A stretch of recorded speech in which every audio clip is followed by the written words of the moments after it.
Welcome to Faith Fondue, a podcast featuring author and speaker Haley DeMaria and teacher and blogger Ann Strickers. Faith Fondue will feature a melting pot of topics, ignited by a flame, our faith, and guided by the Holy Spirit. It's December 26th, the Feast of the Holy Family, as we approach the week between Christmas and New Year's. We weren't actually planning to tape our podcast this week, but Ann, there is a lot going on. Merry Christmas to you and all of our listeners. Merry Christmas, Haley. Yes. Okay, so the top of our list of topics, drum roll, 2021. This should be of no surprise. It's COVID. Yes. So we'll talk a little bit about that. We'll talk about what the holiday season means for us. So gathering with friends is one thing I want just to share a thought on, and movies. We will also talk a little bit about maybe this place that I'm frequenting called Stretch Lab. And for your family and our stew, we'll talk about Christmas Eve Mass and, online or in person. I'm going to share a thought on our favorite carol, and we'll see where our takeaways lead us. So let's begin, Haley. Tell me about your Christmas. So our Christmas got a little hijacked, like so many other families, by COVID. So 11 p.m. the night before, we were supposed to head south to Florida to be with my in-laws, so the grandparents, a high-risk population as it is. One of my sons tested positive for COVID. And he did have some symptoms that day. We thought nothing of it because he had had his booster the day before. So his arm was a little sore, he was a little stiff, he was a little tired. All right in line with symptoms that he'd had when he'd had his first two shots. Assumed the same with his booster, but nope, turned out to be COVID. I'm actually not convinced that the side effects were from COVID. I think they probably were booster side effects, and he most likely has an asymptomatic COVID case. But obviously we can't go down to Florida. We can't spend time with the grandparents. We spent an entire day trying to figure out what to do. And I think for me, this was the most interesting part of it. So thankfully my son is on the back side of it. He's testing negative now. He's still isolating. He never had it really bad. So thankfully, and we've all tested negative this whole time. So from a COVID standpoint and a health standpoint, we are all doing well. What I will say is that it took almost an entire day to figure out what to do. And I think this is where so many Americans and probably, just global citizens are struggling. Yeah. My husband works in healthcare. I think of us as both, educated, relatively intelligent people with access to information and reliable information. And we really, I don't want to say struggled, but spent a lot of time trying to figure out what to do. There's so much information out there. Who has to quarantine? Who has to isolate? For how long? When do we test? When do we not have to test? Are symptomatic versus not, asymptomatic. It's just, it's really a lot. So we navigated it the best we could. I think that's what most people are doing. You try to be responsible. You try to balance, that responsibility versus going overboard. I don't really think you can ever go overboard when you're being safe, but our Christmas week kind of got hijacked. On the flip side, everyone is healthy. I got to spend Christmas, as a family of 4. I was with my family, which not everyone got to do. There were a lot of families that didn't get to be together because of COVID. Right. It's kind of a bummer. We're still dealing with this, 2 Christmases in. I know. I actually know more families who had their Christmases disrupted this year versus last year. Interesting. But, a lot of differences. There's not the stigma of having COVID this year like there was last year. I don't feel like people are looking at us thinking, oh, what were you doing? Yeah. Right. So there are Who did he differences get there. it? Who did he get it from? Right. Right. Who was This he out with? shady. Why was he with them? What was he Yeah. doing? Right. It could be anybody at this point. Yeah. So that was Um, our week. It is what it is. We had to cancel our vacation. We had to cancel our time with family. That's a bummer. But that is the lesson I try to teach people all the time. Life may not take you down the path you planned, but it can still be a really good path. And we still had a really good Christmas. So, Haley, question. I mean, I don't know that you can't answer this, and I don't know that we need to just, I mean, I'll endorse the vaccine. The amount of pressure that you did not feel. I mean, your son has COVID and he's fully vaxxed and boosted. So there has to be some sort of comfort. Is that true? Like knowing that, he's not going to get really sick, correct? He's not going to be hospitalized on a ventilator. I mean, am I wishful thinking in saying that? Or does that factor into your, at-home care routine and concern for your son? No, so there's two parts to that, right? There's, again, social stigma, whether that is a social pressure or not. To get COVID and say you're unvaccinated, people then are going to jump down your throat. Oh, well, you weren't vaccinated. Of course you're going to get COVID. But there also is the comfort in knowing that most vaccinated people are not getting sick. My friend who's a doctor who works in the hospital, 80 to 85% of the COVID hospitalizations they are seeing are unvaccinated people. There's a lot of statistics out there for people who are willing to read them that will tell you that most very sick, severe cases, especially with Omicron, are in unvaccinated populations. Now, that doesn't mean to say that the vaccinated aren't getting it. They certainly are. My son did. But, for example, I rode in the car over the course of the 48 hours prior to him testing positive, when he was clearly positive. We just didn't know. He and I spent probably 2 to 3 hours in the car together. That's sitting right next to each other, in the car, not wearing masks, because why would we? And, I, knock on wood, have not tested positive 6 days into his positive case. So, and I am past my 2 weeks of being fully boosted. So, does that play a role in it? I don't know. I just, I am very pro-vaccine. I know, that's no secret. I feel like anything you can do to help yourself, why wouldn't you do it? But there is definitely some comfort in knowing, he's also 18. So, 18-year-olds aren't getting terribly sick either, but there are some who had. Right. But and that's how some people may choose to see it. It's just interesting. I was listening to the New York Times, The Daily, A Year in Sound, and it's basically a review of the top stories of the year for 2021. And it was talking about the advent. And we, this time last year, the vaccine was just getting started. It was just being rolled out, and the hope and the prophecy of, what it was going to offer and how we could, what was it was there was a campaign. It was something about, a great summer and being vaccinated. And Dolly Parton had taken her song Jolene and made it to vaccine. It's so good. And then this girl is on Pfizer. I mean, there was real play with, this, vaccine with what it was going to be able to do, and hope and anticipation. And we know that case numbers did drop, and then obviously the Delta variant came about, and so did Omicron. But I just think that the worry that people feel, I can speak to that in terms of being together, it's still real for many people. But as someone who's also fully vaxxed, boosted, whatnot, it's just okay, at some point, we all might get it, but that's, reality. I got my flu shot earlier this week, got it free, easy. So we all pray for health and happiness. I mean, health is just the greatest. It's one of the best gifts we can have. Our health is everything, So. It really is. And I think that if anything, that people have learned that over the past 18 months.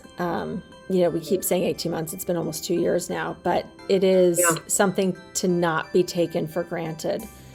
And we don't. because it gives you freedom. Your health gives you freedom, right? And True. Yeah. So, my part for the flame here is about holiday traditions. So one of them would be right during this week, I was very good friends with a number of women who are a year behind me at Carondelet. Love them. And we go to dinner every year. So several of them are local, but several are from out of town, but their parents are still here, or family. So it's just great. We closed the restaurant down in Danville. I mean, granted, that's 9:30 p.m. in Danville, California, which is a small town outside of in the East Bay. But love that way of getting together. And then today, my mom and I, part of the holiday break is always going to a movie in the theater. And so I know a lot of people watch Christmas movies, or I love Hallmark movies, but we always go to a movie, and we saw Belfast, which was excellent.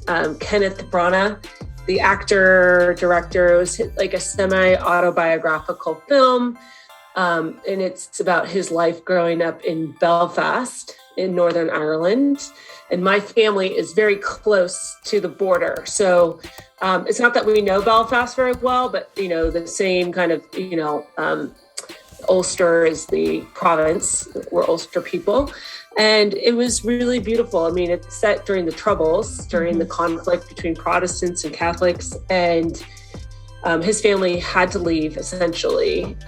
So there's the story that's revealed, but a part of the story is told indirectly through the music of Van Morrison. And I love Van Morrison's music. And he's also from Northern Ireland. And so it just resonates so beautifully with this movie. I just was reminded of the reality for immigrants. The Catholic Church speaks quite a bit about this. If things are good in your homeland, you don't leave. And that is really an underlying thread for his family. It was very clear they did not want to leave. There was high unemployment, there's high violence. It felt like they didn't really have a choice. It's not a spoiler alert to tell anyone that Kenneth Branagh's family leaves for England, because most people probably don't even know that he's Irish. But yeah, it's remarkable. And it's also remarkable to me that, Northern Ireland is only like 1.5 million people. Oh, interesting. Like the Republic of Ireland is 5 million people, but they have made such a mark in terms of like contributions to, the arts, music, poetry, like in music, but just actors and whatnot. And then obviously in golf, there's a number of golfers from Northern Ireland, Rory McIlroy and, among others, Graham McDowell and Darren Clarke. So I'm always intrigued by a small place that faces challenges that still, from which, such greatness really emerges. So for anyone who's interested in a good holiday film, I strongly endorse Belfast. Interesting. Any other Christmas movies you've watched this week or recently?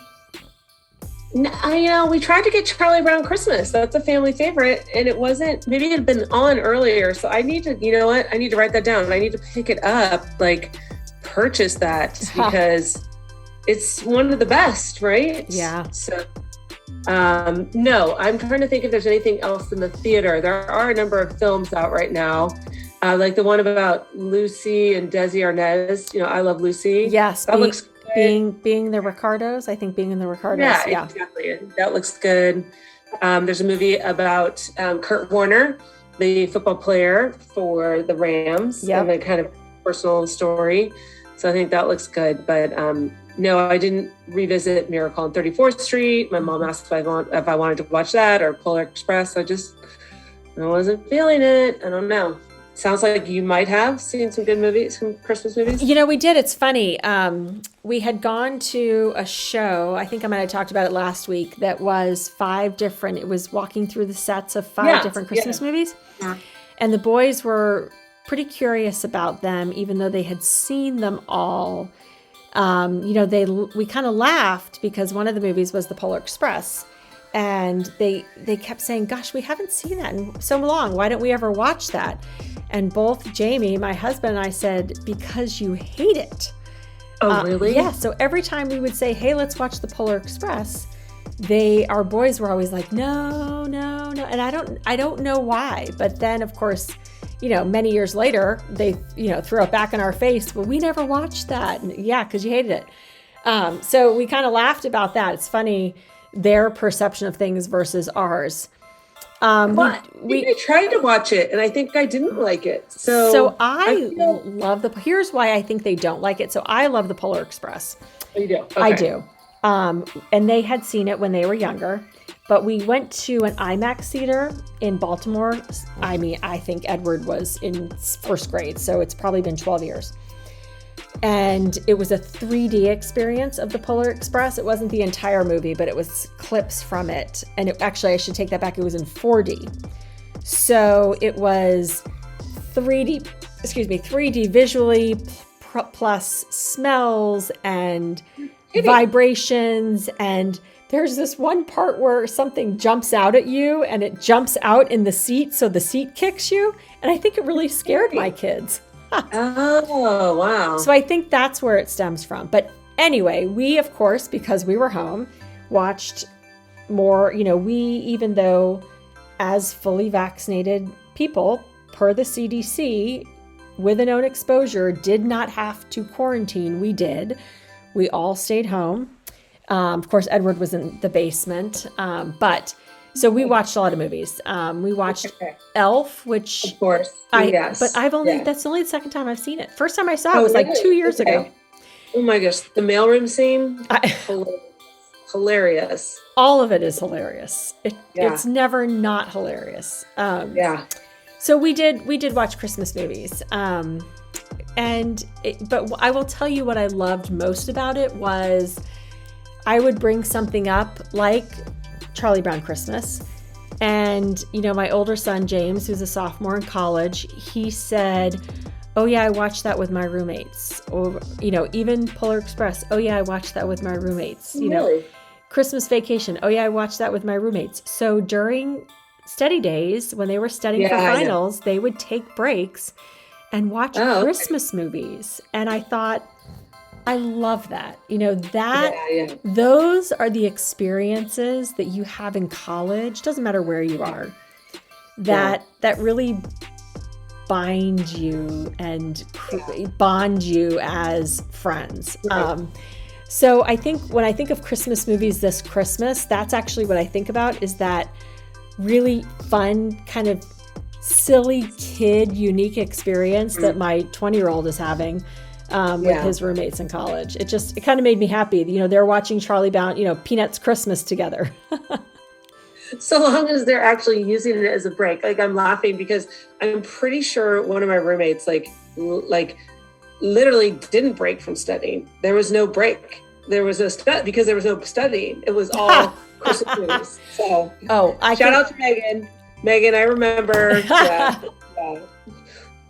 Well, I can guarantee you these kids are studying, because that's the other part of my son. He is a stress case about grades. So I'm actually glad he took that break. Maybe Notre Dame students won't disappoint me. Part of me is worried that they're all so academic now that they really, would never blow off their exams in the way that many of my friends and probably myself did. In some ways. So. Yes, no doubt it is different, but at least they are still watching, Charlie Brown Christmas. Good stuff. So moving on to our stew, Mass for us was very different this Christmas Eve. We've been in Florida before for Christmas, so going to Mass at my in-laws' church is not foreign to us. We've spent Easters there, we've spent weekends there, we've spent Christmas there. So I was, I'm very familiar with the church, which for me is just nice. I love going to new churches, but I also appreciate, especially during holidays, being someplace that's familiar and seems like home to me. Sure. But we did have a little bit of a debate before we went to Florida, or at least before we were supposed to go to Florida. Do we go to Mass in person or do we go to Mass online? And my husband voted for online because I think he would always vote to go online. That's just him. And I, of course, would much rather go in person because that's what I do. And that's, my preference. So it kind of came down to the kids.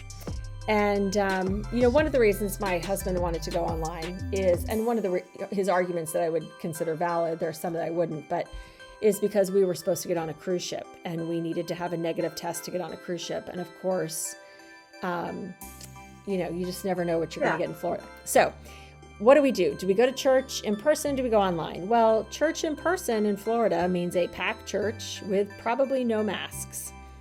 And that is a little concerning. At least to me. It's clearly not concerning to the hundreds and thousands of people who are actually going to church without masks and packing in. So one of the funnier moments when my son tested positive. Nice editorial. Yes. Yeah. Now, both my boys voted to go in person. So as of, earlier last week, we had all decided we would go to Mass in person Christmas Eve. But, as soon as my son tested positive, he looked at all of us and he said, well, guess we're going to online Mass. Yes, so you have to keep your sense of humor, which we have. Thankfully, we've had plenty of things to laugh about and not too many things to be upset about. Yeah. But it was interesting. I really, of course, we did online Mass last year because that's kind of where everybody was. Yeah. Oh, yeah, absolutely. I don't even think Haley churches. It wasn't even an option where I lived last year. I agree. I think that's how. Well, actually, our church did. You had to register. And they really limited what they did. But, of course, we had, at the time, Father Tom doing Mass. I loved at the time, going to Mass with my coach, Tim Welsh at the time, who was going to Mass with us. To me, that was one of the most meaningful Christmas Eve Masses that I have done, even though it was online. So I thought about that a lot this year when we were online. Now, we were watching Mass at our home parish. So, again, I'm looking at a church that I'm very familiar with. I'm listening to a priest that I'm familiar with. So it was very comforting in that sense.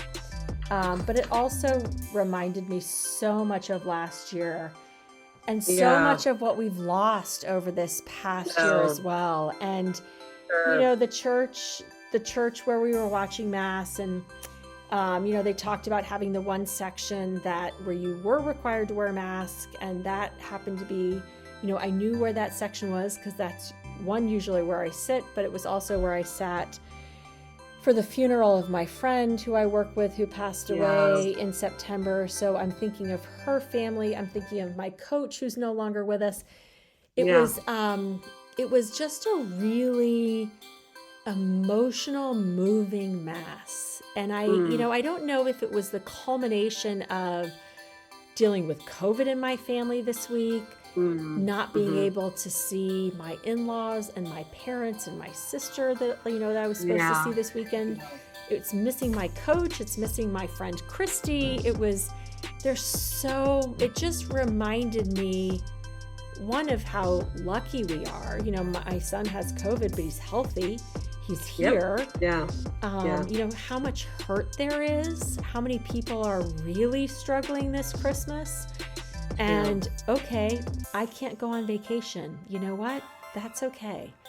I have my kids. I have my spouse. I have my parents. I might not be able to see them, but I can call them. I can see them online.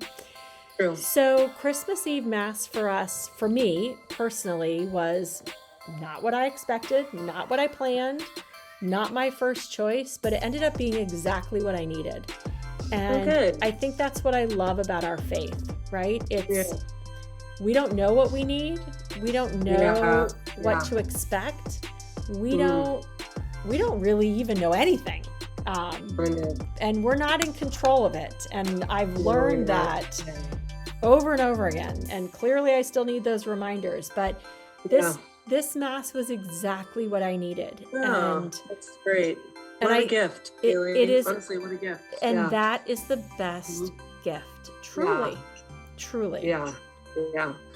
No, I mean, I was reading something about Christmas past, and it's difficult for a lot of people because Christmas evokes such memories. So for many people, when we've lost a loved one, like for you, Coach Welsh, it's a sentimental time. And I think, part of, I'm Irish, and part of being Irish is like living with this melancholy, like, it's just, you're always sad. There's always like tears. That's why they have poems and pubs and music, because those things are your outlet. Yeah, for me, I didn't want to go to online mass. So Haley and I have talked quite a bit about our friend Father Tom, and he's left his religious community. And it's the loss for, and he would say this too. So I don't feel like I'm not saying something that's inappropriate. But it was painful. I was associating that experience, speaking of memories, right? And how special that was last year. And you're sharing how special that was for you too. So I appreciate kind of this shared mourning and loss. And this year, he's not leading a mass.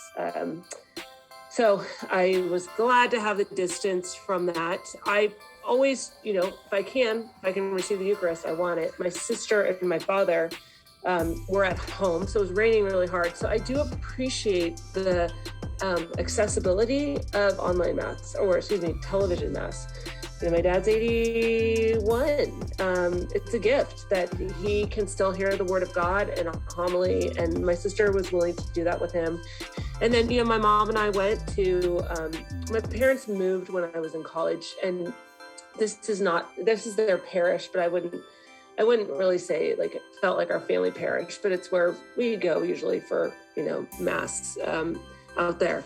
But one of the things about mass is that one of my former colleagues said it's actually really good for kids to go to mass because it increases our tolerance for the weird. And, Christmas mass, you're getting folks that, oftentimes, don't go, and right. God bless them, welcome them. And my mom and I were talking about that, but I find myself sitting in the pew. The readings are beautiful. The music was great. It's your hometown choir. They sound, good and lovely. And, my mom was annoyed by the choir director, and it didn't bother me, but it kind of bothered me that she was bothered by it. Or this young man, like 8 rows in front of me, was wearing a baseball hat. And I just wow. I was shocked that the usher, and I'm thrilled the usher helped them, but didn't say, "Can you please remove your baseball hat?"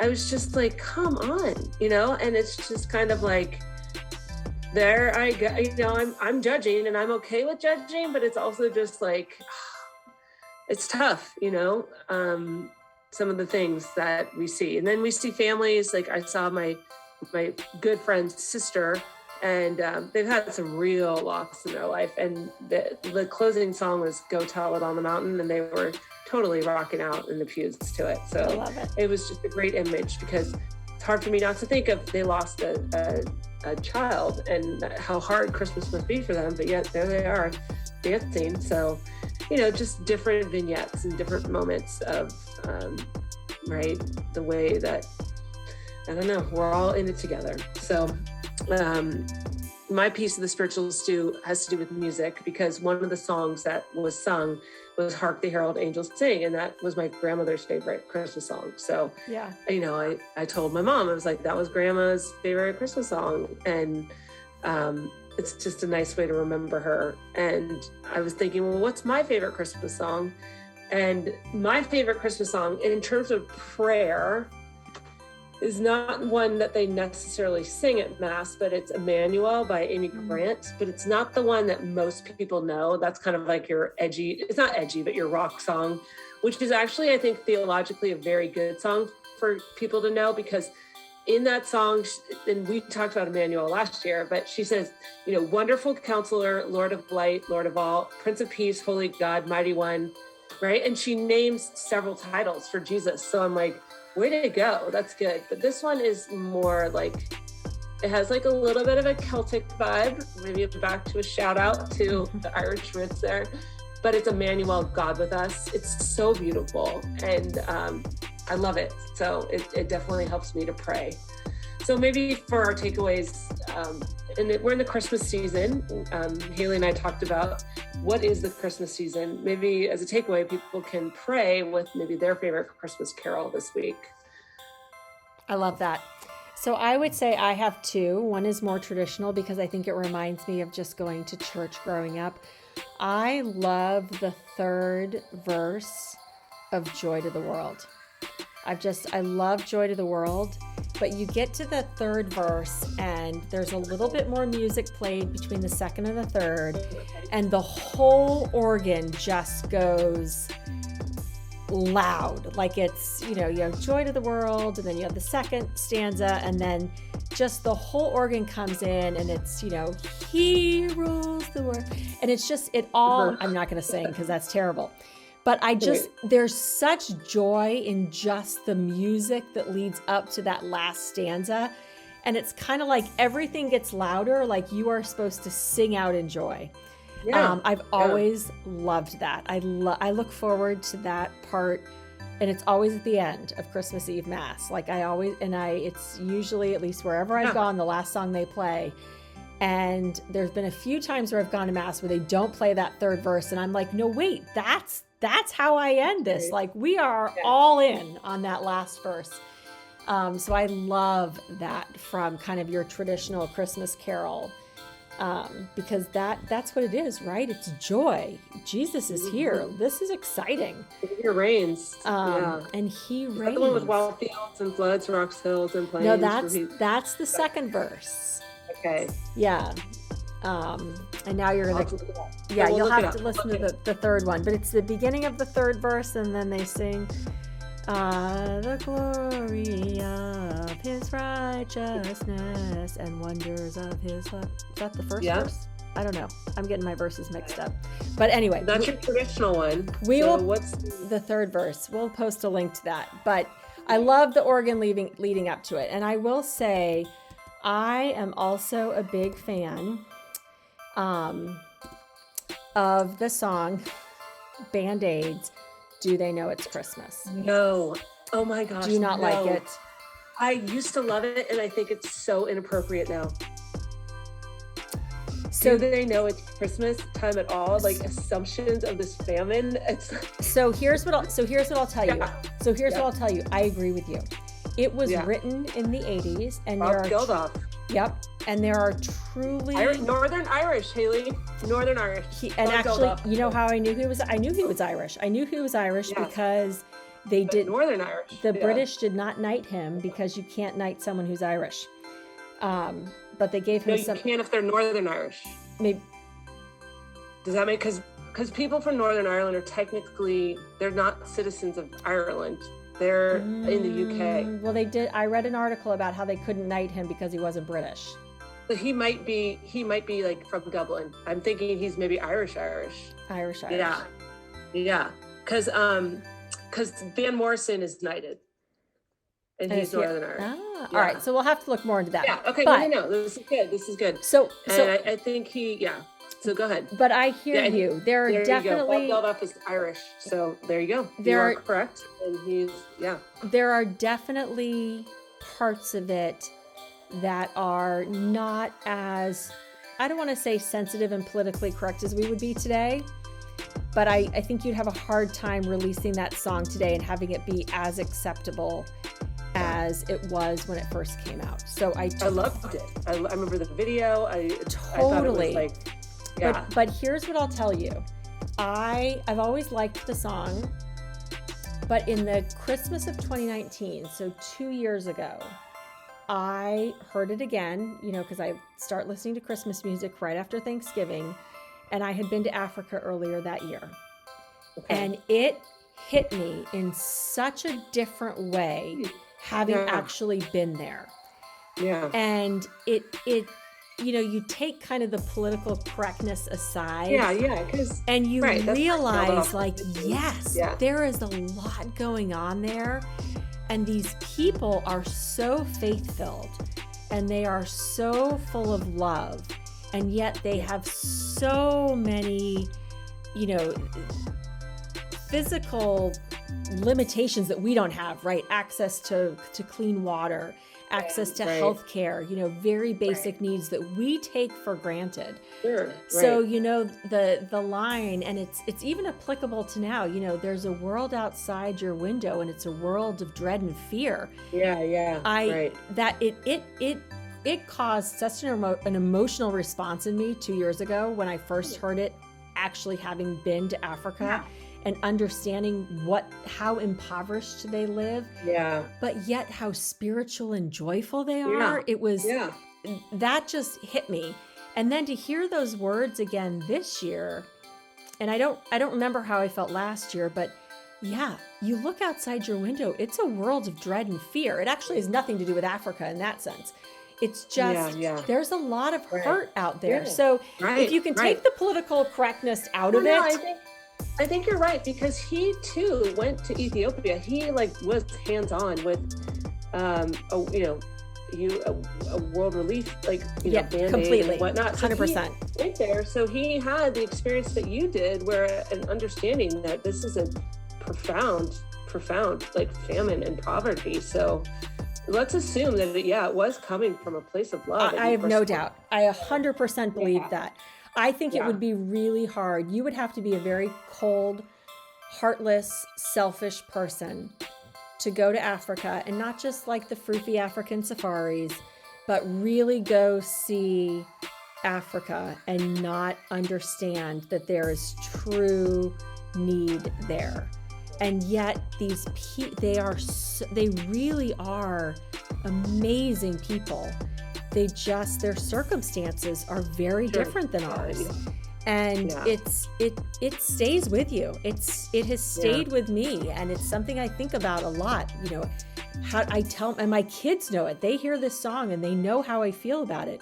I have told them, if half jokingly, but probably not, if something ever happened to Jamie, I'm moving to Africa, and I'm just going to do what I can to be there. And I know there's a lot of hurt and need in our own country too, but there's just something about being there that is very basic. And I mean that in the most respectful way. They are, it is family, it is faith, it is it is nothing that frivolous that we consume ourselves with. So that actually is what I think of when I hear that song. I totally get kind of the... No, I appreciate that. I really do. I appreciate that, because I think, a context like today is saying, oh, how could we assume that? But that's why context matters, because it's like, look at where this was coming from and, what it was a response to. And you're saying it's still a reality that you've witnessed, yourself. So right. Fair enough. And I get it. Do they know it's Christmas time at all? That's can be. It sounds petulant, and it's not. No, and very condescending, and very like, oh yeah. Do they even know? Well, let me tell you. At least the part that I was in. It's a very Christian country. They absolutely know it's Christmas time. They probably celebrate it with more meaning and sort of pure joy than many Christians in the United States do. And maybe that's just being judgmental on my own part. But yeah, they absolutely do. But I get, I interpret this song as not so much trying to reach the people in Africa or Ethiopia, but actually trying to make an impact on people here and help them see that there's a world outside our window, right? And it's a great message for all of us. It's, we're dealing with COVID in our house, but you know what? We're okay. But there are a lot of people out there who aren't. And just because we're okay with it doesn't mean not that we're okay with it, but just that even though we are healthy moving through it, it doesn't mean that everybody is. And we have to understand that it is not always just about us. No, it's not. So those are my Christmas carols, but I do love Joy to the World. Right.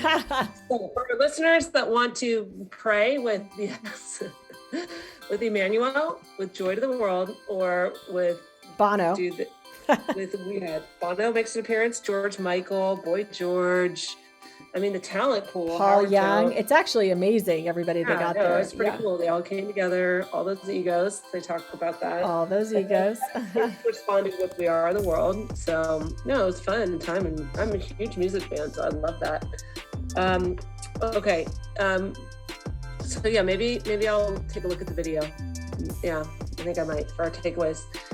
So I'd like to reveal my 2022. I'm excited to hear it. I was actually thinking about that. Is it reading 22 minutes or is it doing something else? Well, okay. So yes, I've talked a lot about my 21 for 2021, which was reading 21 minutes. That will stay. That is not going away. Good for you. That's probably, honestly, Haley, that's probably the best thing I did in 2021. And in 2019, so Gretchen Rubin and her sister have the Happier Project. They did 19 minutes of walking a day.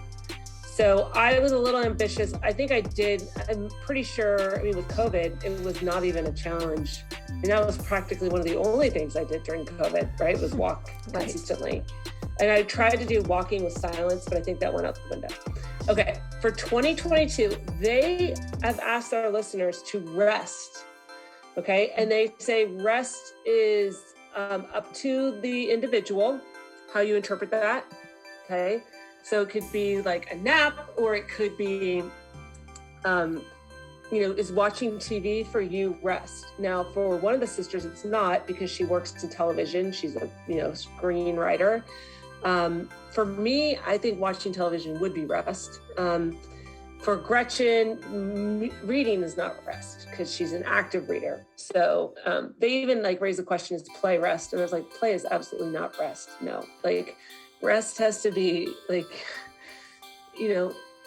this is not a philosophical, but suddenly it is. What is rest? Rest is relaxation. Rest is sleep, whatever.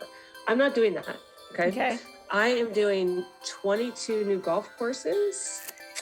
Okay. I love it. The goal is to play 22 new golf courses in the year. I will document these. I will be getting 12 of them in Ireland this summer. So I know that it's achievable, because people are like, wow, that's ambitious, because, on a given month, how many rounds of golf are you playing? Well, with the rain right now, not much. But I'm sports and spirituality. So it's not just 22 golf courses. And you alluded to this earlier. I'm going to go to 22 different Catholic parishes for Mass in this year as well. So I will document those too. So I think it's a goal I can accomplish. That's part of a SMART goal, and our listeners will be hearing more about it. I love it. I love it. I love it. All right. So New Year's isn't here yet, so I can come up with my. Yes. I still have a little while to come up with what I do, but I like that 22 new parishes. Right? Yeah, because that's something you can do even locally, right? Just because. Absolutely. Yeah. No, there's no doubt about it. Mix it up a little bit. Yeah, and I do love that. If you want to do a daily Mass, I like Sunday Mass because I see my community. So, in the summer, it's probably a little easier to venture out and, structure your day with daily Mass. Right. Yeah. And as much as I love kind of the familiarity of a church that I know at the holidays, one of the things, and I know I've mentioned this before, one of the things I love about the Catholic Church is you can go to any Mass anywhere in the world and it feels like home, right? So visiting different churches sounds great. Yes. But I will, for my stew, chew on a little bit of what you have shared. I will think about my New Year's resolution, or I hesitate to call it that, but what I'm going to choose to do in 2022. And I will get back to you at our next podcast and let you know what that looks like. Yeah. So we wish everyone a Merry Christmas, a happy Feast of the Holy Family. We didn't even talk about that, but of course today is the Feast of the Holy Family. We wish everyone a Merry Christmas Octave, a Christmas season, a Christmas tide. We can talk about all of those as we move through January. Yes. Okay. And we will hopefully, COVID willing, be traveling to Arizona for the Fiesta Bowl. Hopefully they will play. A lot of bowl games were canceled today. Oh, the Freeman era. Can you believe? Yeah. So anyway, a lot going on always, but we look forward to a great and exciting 22 with some new and exciting changes and a lot of the familiar things as well. So Anne, 2021 is over. I hope 2022 is a better year. Here's to good health, right? Yes. And happiness in the new year. So thanks, Haley. Absolutely. Thank you. Happy New Year and Merry Christmas, everyone.